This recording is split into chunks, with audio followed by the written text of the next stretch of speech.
So I'll speak more about Beilinson's conjecture. So I'm actually very grateful for the beautiful talk by Rob, who sort of explained a lot of evidence towards the conjecture for the case of K2 of curves.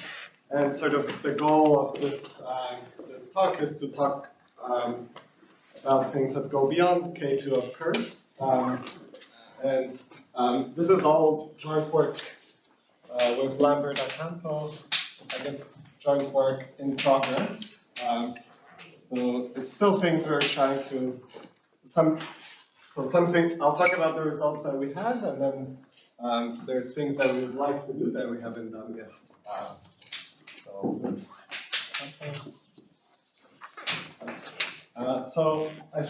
I'm going to start with some motivation, which is how this project sort of came about. And so I should say what the Dwork family is. It's a family of hypersurfaces. I'm going to call it YT, given by x naught to the n plus 1 plus x1 to the n plus 1 plus xn to the n plus 1 is equal to t times n plus 1 times the product of all the variables. Okay, so this is called the Dwork family. And it's in Pn. Okay, so this is, okay, it's a family of varieties. For example, when t is equal to 0, you get a Fermat hypersurface.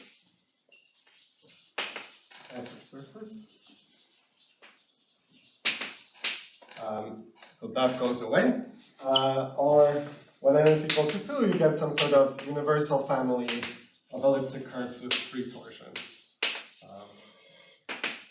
Of elliptic curves with free torsion. Something like this. Okay. And the reason this family is sort of interesting in arithmetic is because the motives that it supports seem to be related to automorphic forms. So before I can explain that, I just want to say that there is an obvious group action on here. So you could consider G to be the group of the n plus first roots of unity. And I can sort of act on each coordinate by rescaling it by the n plus first root of unity. Because we're in projective coordinates, I should quotient by the diagonal mu n plus 1. Now that will change the right-hand side. So there's a subgroup here I'm going to call H, which is sort of going to be the collections of roots of unity in G, such that the product of all of them is 1. So if the product of all of them is 1, then the right-hand side also won't change. So you have these actions of these groups on this family of varieties. And then what I want to consider is the following motive. So I'm going to sort of consider it informally. I'm going to take the middle degree cohomology of YT, and I'm going to look at the part that's invariant under the action of H. Doesn't G have n plus 1 in the x1? N plus 1, thanks. N plus 1, yes, and then my quotient by the diagonal, thanks. So this is, of course, sort of isomorphic overall to n plus 1 to the n, I guess. Okay, thanks. Okay, so I'm going to look at this motive, which is the H invariance of this. This is a motive now over Q. So the action is only defined maybe when you go to the extension where you adjoin the roots of unity, but this motive is defined over Q. Okay, and for me, the interest in studying this particular motive is the following theorem. My Harris-Shepherd-Barron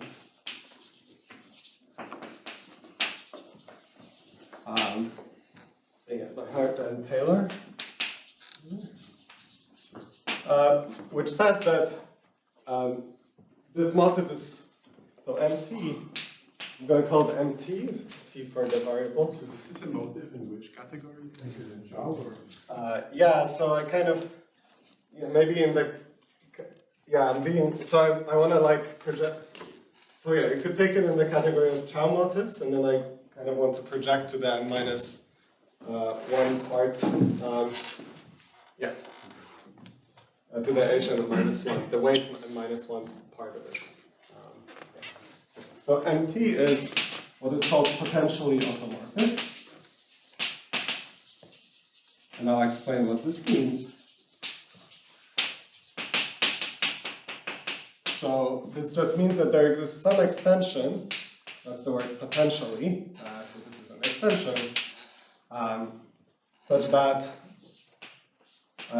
there exists an automorphic form, phi, which is an automorphic form, or GLN K, such that the L function of the motive is actually the L function of this automorphic form.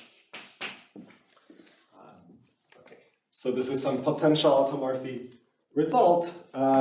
So in particular, if you're interested in something, just the properties of the L function, so there is an analytic continuation and functional equation. Continuation and functional. So this is for a given choice of t. That's just what I was going to ask. Yes, sorry. Y depends on t. T in, well, But it's fixed t. So you fix t. So this is one Fixed family. t. So it's one fiber in the family. Yes, so I guess I should say, like, for many t's or something. Many. Most, something like this. And so why do you need k? Yeah, so so we would expect that this holds without going to the extension, but the method of proof only allows you to say there exists a k. So this potential, potential automorphy technique, so it's hard to get. Yeah, so we would expect this to go away, but we don't know, like, base chain, like Lyman's base chain. But the pi depends on t also, of course. The sorry depends on t. Yeah, it's a It fixed t. depends on pi. Yeah. T dependent. Fair enough. So I have fixed the t at the beginning of this. Isn't this the thing that even for the quintic, we don't know that there's like a symplectic form? Yeah. So the L function of a fiber in the most studied case, when it's cannot be L3 folds.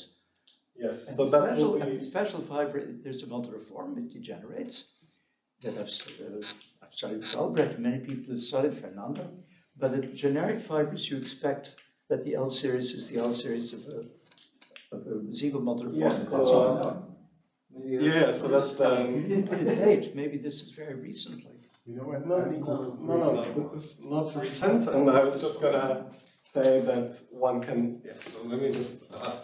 So I was just gonna make a remark that, for example, if you take n equals 2, you just get the L function of a weight to modular form. And indeed, when you take n equals 4, for example, you get L pi. So you sort of get this thin L function, where pi is a zero modular form. Sorry, it's like, let's say an automorphic representation of GSp4. So you can upgrade this indeed from GLN to GSp and yeah, something like that. Is that what you're referring to, or? But I thought that wasn't known, and that would. we also know n Also equals Vasily.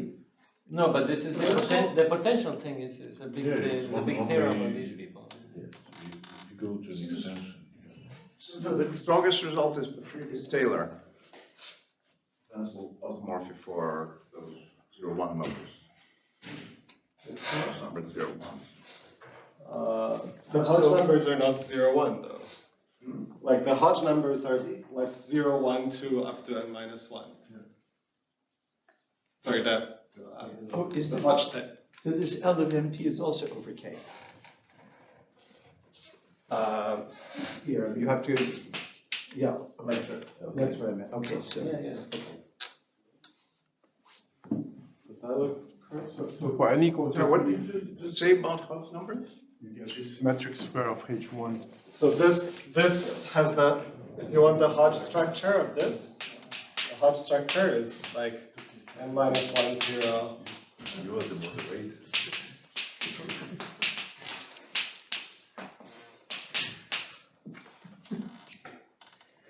Is that okay? Each with multiplicity 1. Yes. Okay. Yeah, that's what I know. So the Hodge numbers are all wrong. For this is just a normal range, right? Maybe we can keep the questions for later. I mean, let the speaker continue. Yeah. So I'm still in my motivation part. Okay. So let me just say what the goal of what we would like to do is. So we would like to study Beilinson's conjecture in this case. Conjecture for this alpha function ln ds. And so with the motivation that this is maybe, so conjecturally one could even get rid of this extension, and indeed we would expect this just over k. And so this should be related maybe to an automorphic L function. That's the actual result that is known. Okay. So specifically, the case that I want to study is sort of the leading term at 0, which is related by the functional equation to the value at n. So there's a functional equation that relates. So the functional equation is, because the weight is n minus 1, it would relate sort of this to lmt n minus s. So of course there's other cases that one could study, but this is what we're starting with. Because the relevant, okay, so I should say, so maybe not everybody is familiar with Beilinson's conjecture, and we saw a very nice talk in the morning about Beilinson's conjecture in the case of where the relevant group is K2. And here the relevant group to this setting would be a higher motivic cohomology group. I'll write it first as a motivic cohomology group. It should be this HNQN motivic cohomology group, and maybe the integral part, which Rob emphasized in his talk a lot, but maybe we're not quite there yet. This is, if you want, in terms of higher Chow groups, it's Chow n, and again, one has to take some integral structure here. And in terms of K theory, it's Kn. So and then the n filtered part of it. So all the numerology somehow here works out that it's just n every time. Okay, and maybe again some integral structure over here. So this, if you work out, this should be conjecturally n-dimensional.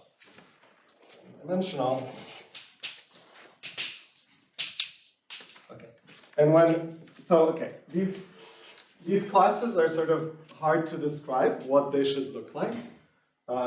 As explicitly as this morning, beyond the case n is equal to 2. So this morning we saw the case n is equal to 2 explored, and we'd like to explore the higher n cases. And so just in terms of how we would like to approach this,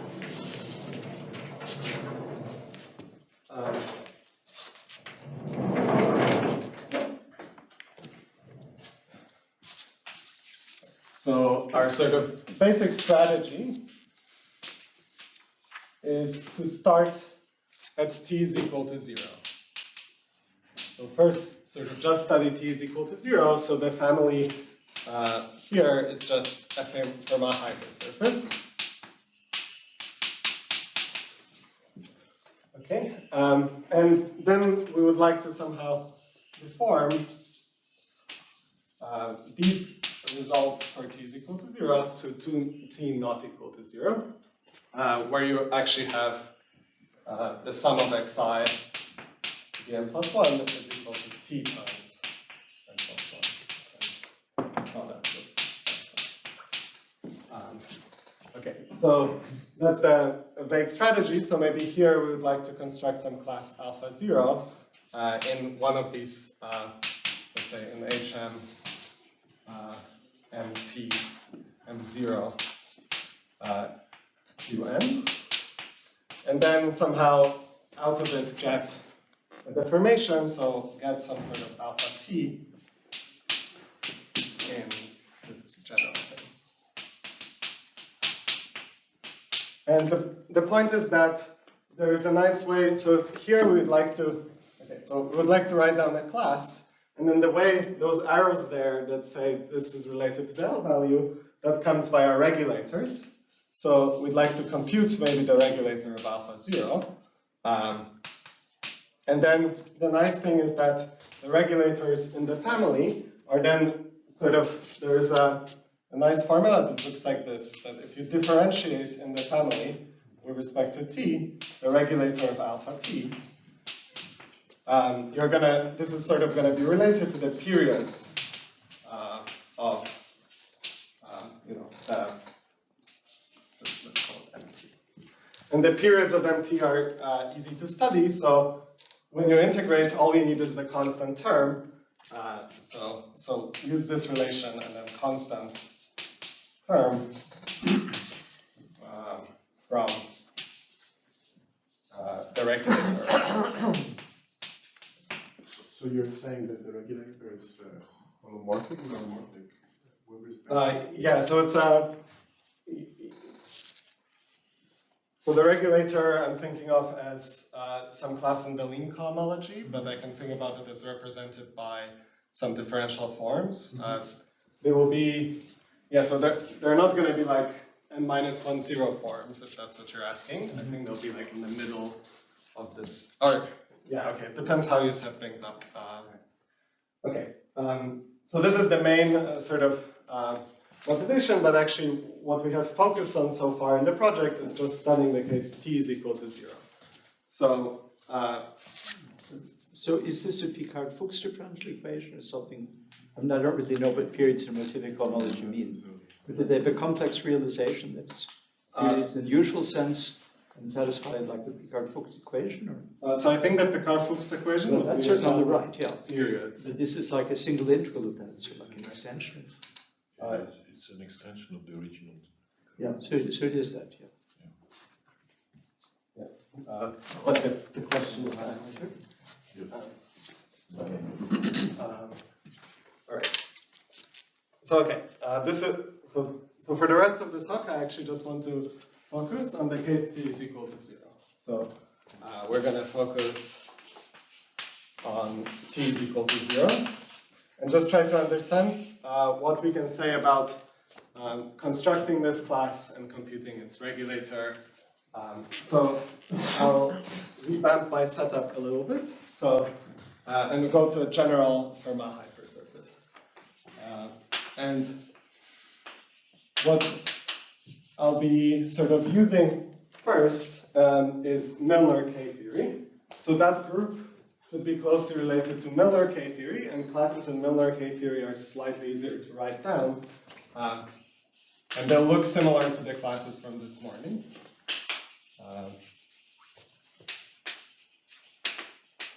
So now I want to talk about Milnor K theory of Fermat hypersurfaces and their regulators. So I'll start with a slightly more general setting, where we have, so I'm going to call it f and d, degree d Fermat hypersurface, and it's going to be given by the equation x1 to the d plus xn to the d is equal x0 to the d in Pn. I rearranged this slightly, so I put the x0 on the other side. That makes things a little bit easier in this case. When d is odd, you can do that. When d is even, you can only do that over qi, and things behave a bit better with this equation. So that's the equation I want to start by studying. And this is an action of the group Gd, which is this mu d to n plus 1 divided by the NL mu d.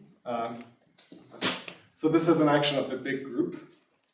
And let me identify the characters of this group with c mod dz to the n. And the elements here I'll write as sort of underline A. So then the cohomology, so first let's mention what the cohomology of this guy looks like. So So let's say the primitive part of the cohomology is going to break up over these isotypic components under the action. So this is in Z mod dz to the n. And I want to only consider A such that no AI is 0, and the sum of the AIs is also not 0. So let me just write AI is non-zero, and then also the sum is non-zero. Then I can look at the isotypic component under the action. Okay, so this will just be the isotypic component, so the part where the group acts via this character. And so this turns out to be one-dimensional, and it has some explicit basis, which I'm going to call omega d. And I could also tell you like which part of the Hodge structure each of these guys lands in, and so on. But I just want to be able to refer to the basis of cohomology when I eventually tell you what a regulator is. Okay. So the class we will consider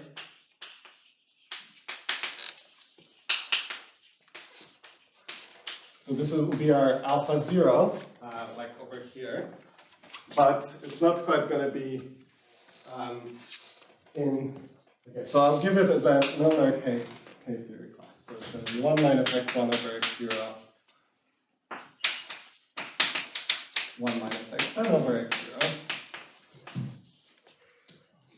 And this lands in, so this is a class maybe in the Miller K theory of the function field of f and d. Okay, and I only want to consider it up to. And so a lot of the emphasis of today's talk in the morning was the case n is equal to 2. And this agrees, like the way the classes were presented is like two rational functions that were in the kernel of the Tame symbol. When n is equal to 2, let me just say that this is in the kernel. So alpha 0 is in the kernel of the Tame symbol, like this morning. But for higher n, that story is a bit complicated, so I'm going to omit that word. Okay. Now, there's a regulator that is supposed to play a role in this story. So there's a regulator on motivic cohomology, and we have a class in Milner K theory, and there's a regulator on Milner K theory that we'll use. So there is Kerr's regulator on this group K of the function field. So I'm going to denote it right M. So the M is going to stand for the regulator of Milner. Is this alpha 0 integral? So I think when n is equal to 2, yeah, okay, so first of all, when I say it's here, maybe you have to like tensor Q, so up to torsion. And then I think the integrality of this maybe is also something that is possible to establish, but I haven't thought about it. Integral in what sense? In the sense that was the subject of today's talk, I guess, like whether it lands actually in the integral subspace of motivic like when you identify this with K2 or H2, Q2, you can ask whether it's integral there. So there's like conditions of the primes of that reduction. So, yeah. And one has to check how it intersects. Okay. Okay. So, but I want to talk about the higher dimensional case where it's already, where even like establishing that it's in the kernel of the Tame symbol seems difficult. Okay, so I want to like talk about computing the regulator of this class, and I want to just define a function in terms of which the regulator will be computed. Let me see if I put it here. So definition. So I'm going to have n arguments, alpha n. They're going to be in between 0 and 1. So for this, define a certain function, which I'm going to call f tilde of alpha 1 through alpha n. And I'm going to define it as an infinite, like this n-fold infinite sum. So this is n infinite sums over positive non-negative integers of some gamma functions. So I'm going to take alpha n plus I1 and then multiply this product, alpha n plus In, and divide the whole thing by gamma of 1 plus the sum of alpha I plus the sum of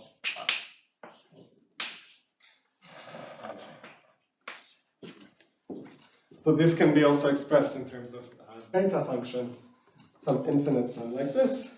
And if you want, there's a very nice integral formula for this function.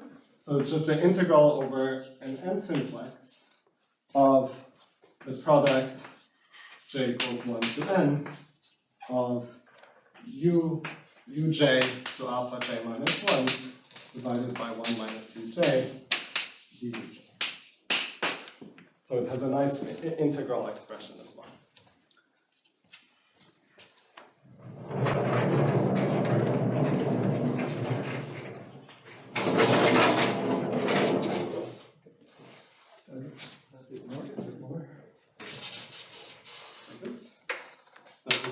That's the last thing. I just have to do that erasing.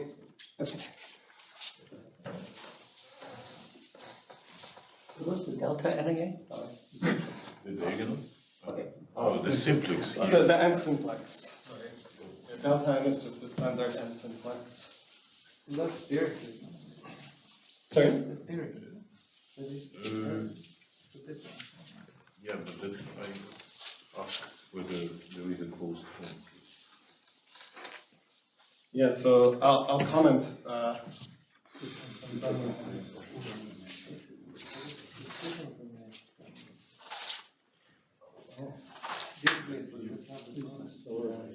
Yeah, so this 1 minus uj is just. You have 1 plus. That means that You're splashing water. Are you already dried? it's again related. The standard method is the orthogonal. Okay. Well, I'm not a professional boarder. After some years in Germany, you would learn. Yeah, this is the first time I'm doing the erasing, so it's probably the hardest part of the talk. First time in Germany. Oh, I guess I gave a slide talk last time. Maybe next time we'll do the slides. Okay, so I should make a remark about what this function is. So first of all, okay, so it can be expressed in terms of a multivariable hypergeometric series. So there is this large Chella multivariable. Does it have? Yeah, it actually converges. Because No, it's 1, it converges. yeah, it converges surprisingly. So it converges very slowly is the point. It's kind of FB. I'm sorry, I'm a little bit confused. You have alpha 0, which is a symbol. And then alpha, the other alpha is. That's not the same. Yeah, it's not the same, sorry. I should not be using. Oh, it has a 0 and that one doesn't have a 0. But it has a 1. You have an alpha t, and t could be 2. Yeah, I should have used different notations, sorry. Okay. They have nothing to do with each other. Fine. Let's give the speaker a break, please. No, it's good. Why? He's the alpha male.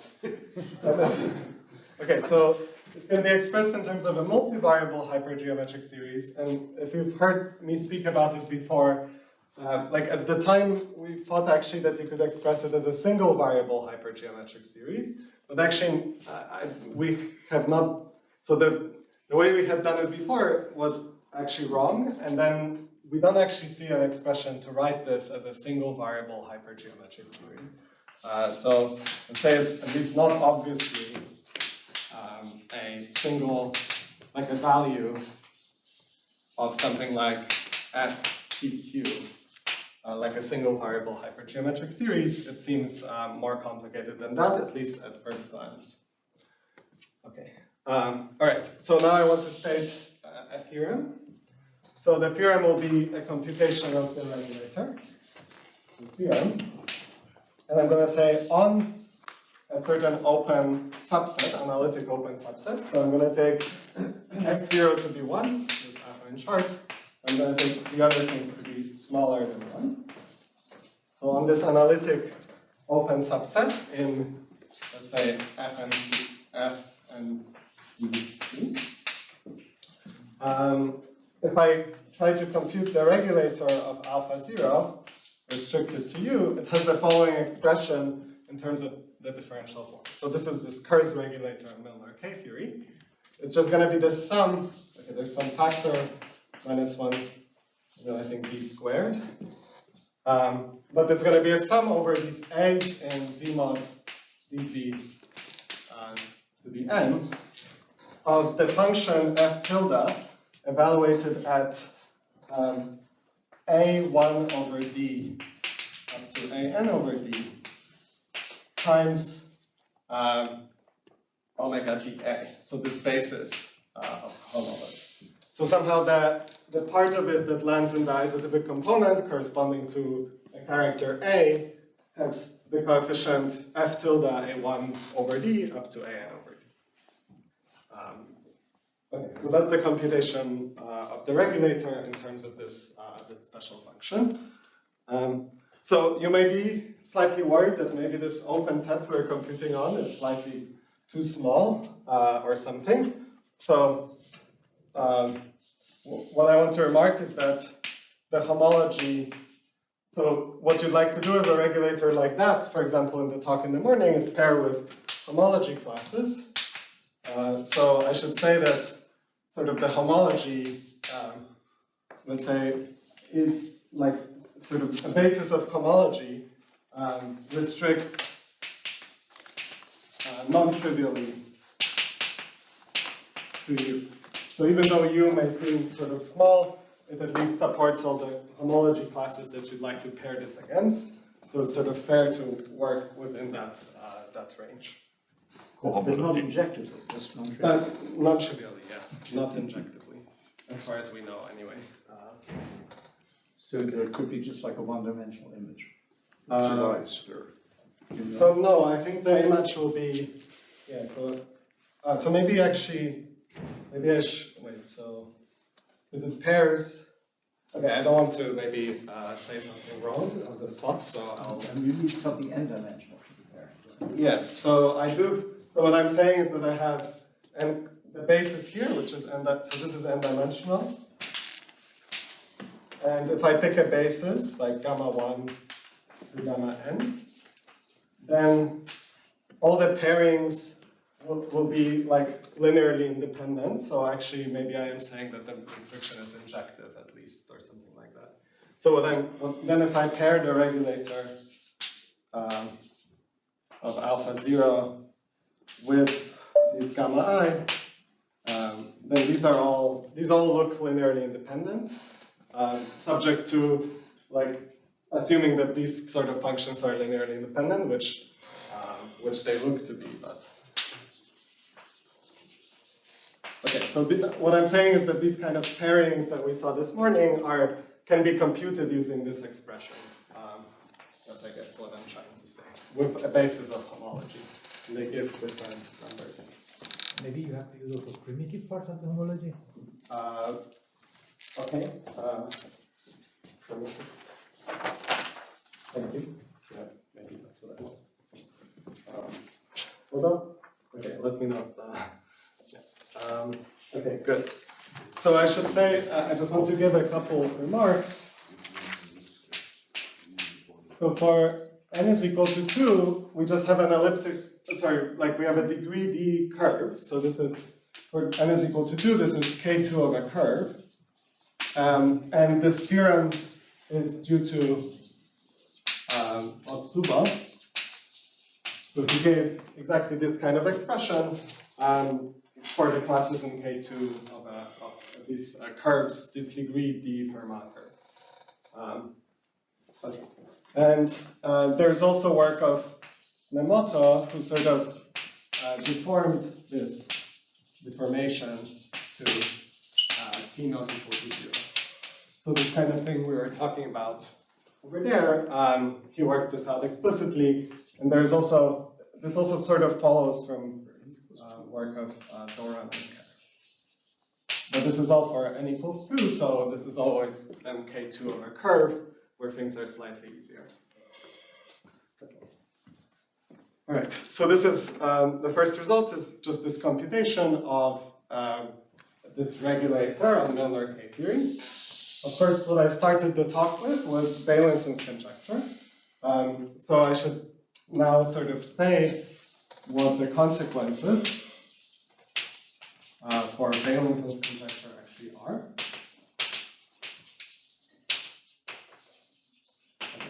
And so this gets tricky to handle because, again, of the various issues of extending classes and so on.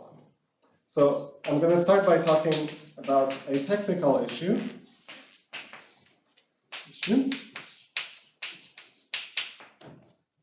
So the issue is between, it's the difference between what we have and what we want. So what we have is alpha 0 in maybe Milnor K theory of the function field of f and d. Okay, so that's what we have. And we have a computation of the Milnor regulator of alpha 0. Okay. What we want for Beilinson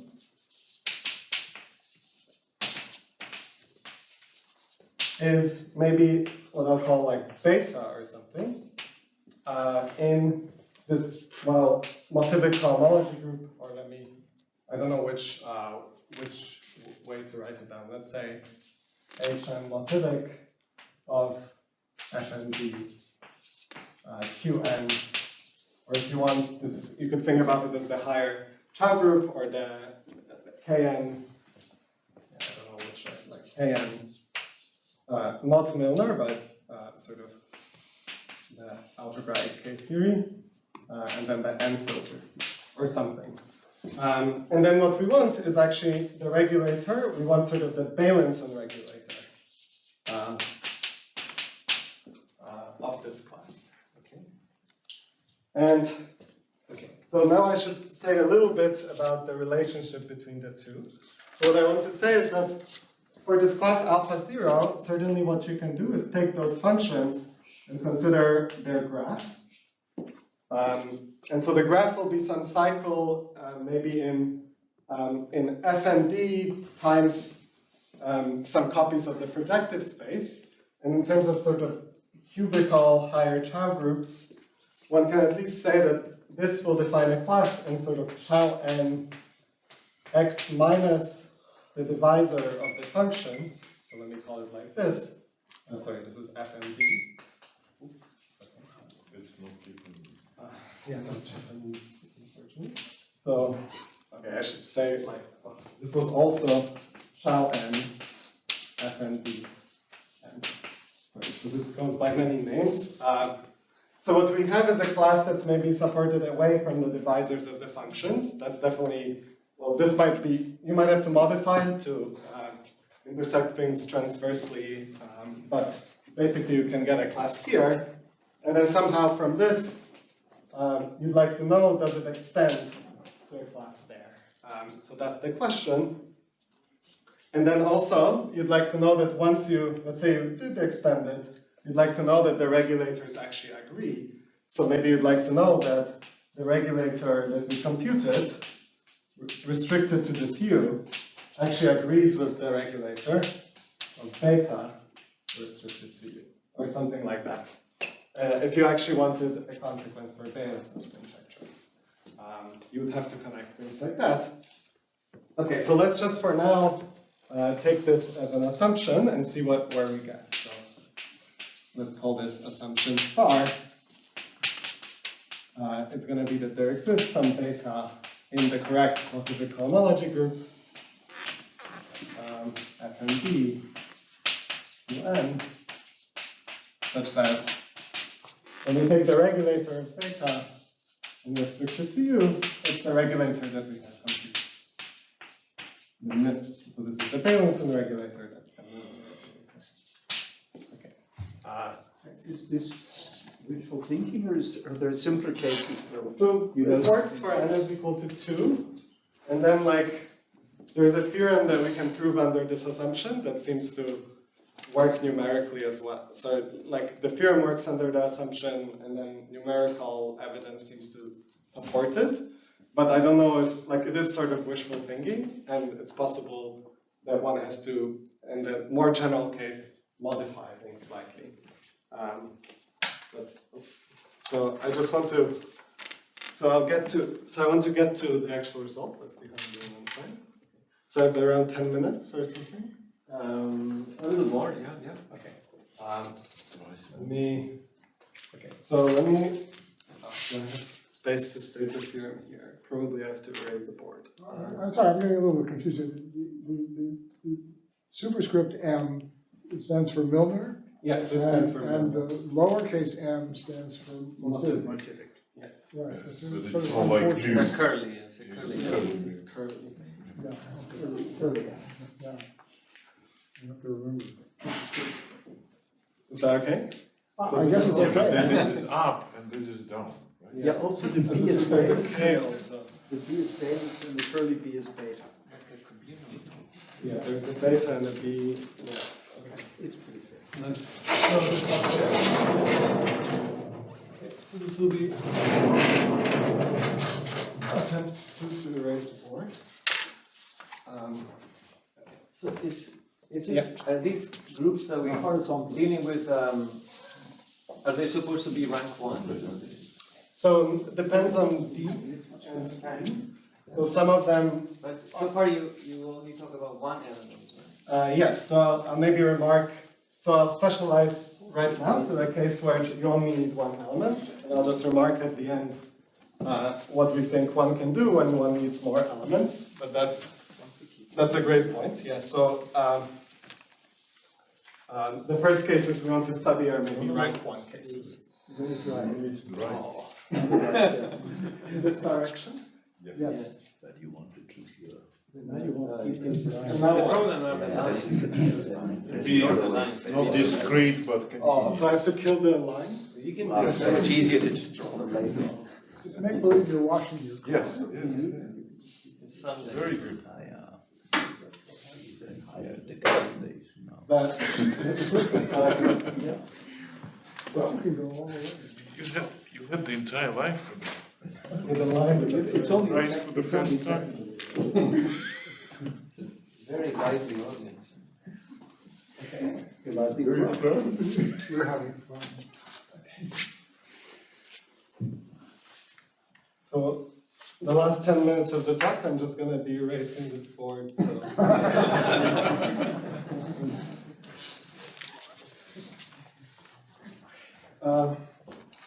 Okay. So now I want to specialize to the simplest case you can imagine. So consider d equals 2. Okay, I don't know, maybe d equals 1 would be the simplest case you can imagine. So really we're just taking this sort of quadrant, right? So x1 squared plus xn squared is equal to x naught squared. Okay, so now there is a theorem. So under this assumption star, we're sort of under the hopeful assumption. When n is bigger or equal than 3 and odd, we have the following relation that is predicted by Beilinson's conjecture under this assumption. So my function f tilde evaluated at 1/2, 1/2, 1/2, which is what comes up over there when you plug in d is equal to 2 and take 1, 1, 1, 1, 1. This is related up to q cross to following things. Pi to the 4k times the derivative of the zeta function at minus 2k, which if you use the functional equation, it's pi to the 2k times zeta at 2k plus 1. And this is if K is if n is 4K plus 1. So if n is 1 mod 4, and that's what I'm writing for K. And then there is this character which is associated to the extension Qi over Q. And here, in the other case, when n is 4K minus 1, we're going to get a similar thing, but for this Dirichlet function. So pi to the 4K minus 2.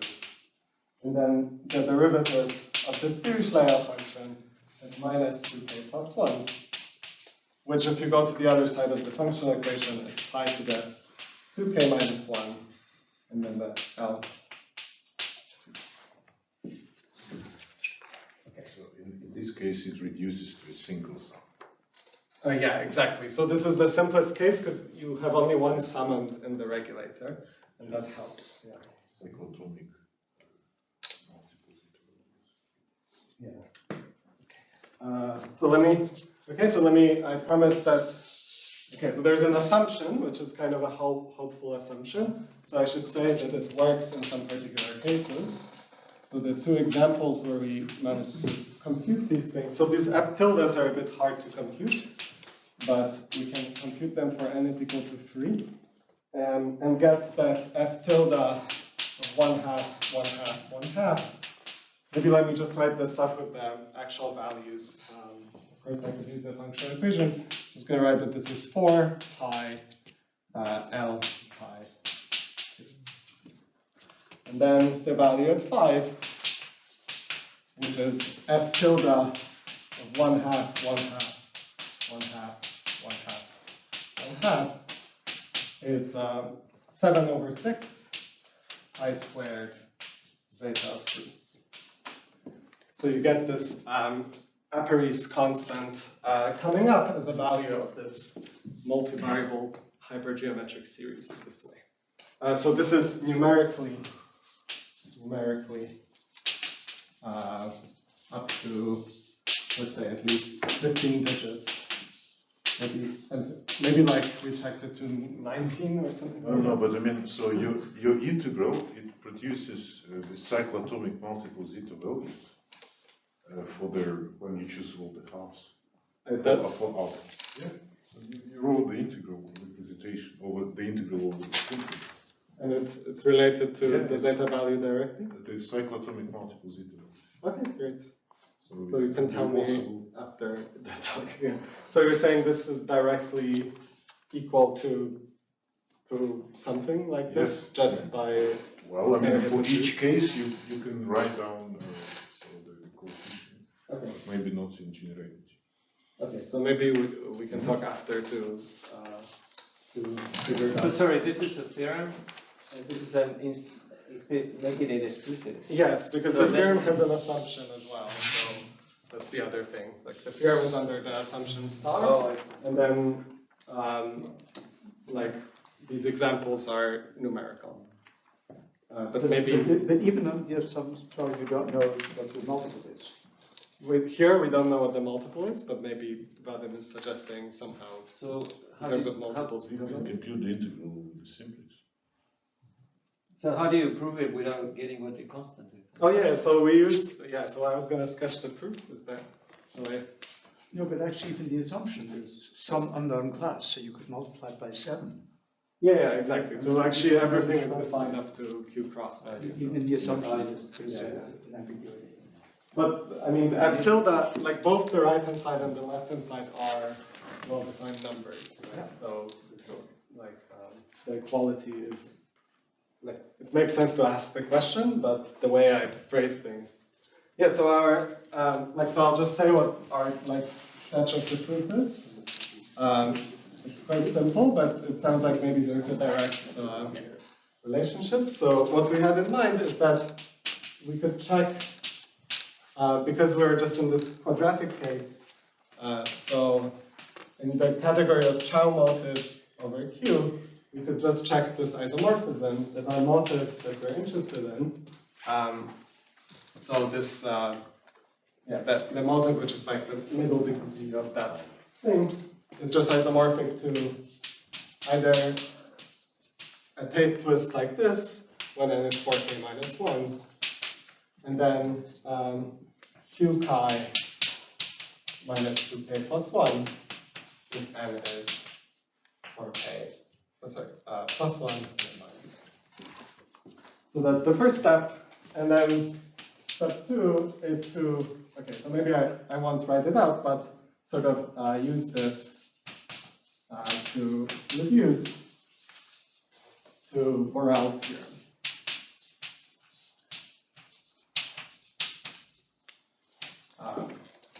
In each case. So Borel's theorem, so in the first case it's just for Q, and then in the other case it's for Q adjoint I. Okay. So this is what sort of how you get the result, the way we have thought about it, but maybe there's a direct. Okay. So I just want to, at the very end, maybe without trying to erase anything, just say sort of what our next goals are for this project. So I think, so the first thing that's obviously there is sort of this assumption star. And so we've been trying to think about how to actually get a class on these quartic hypersurface surfaces with the higher Chow group directly and compute the regulators there.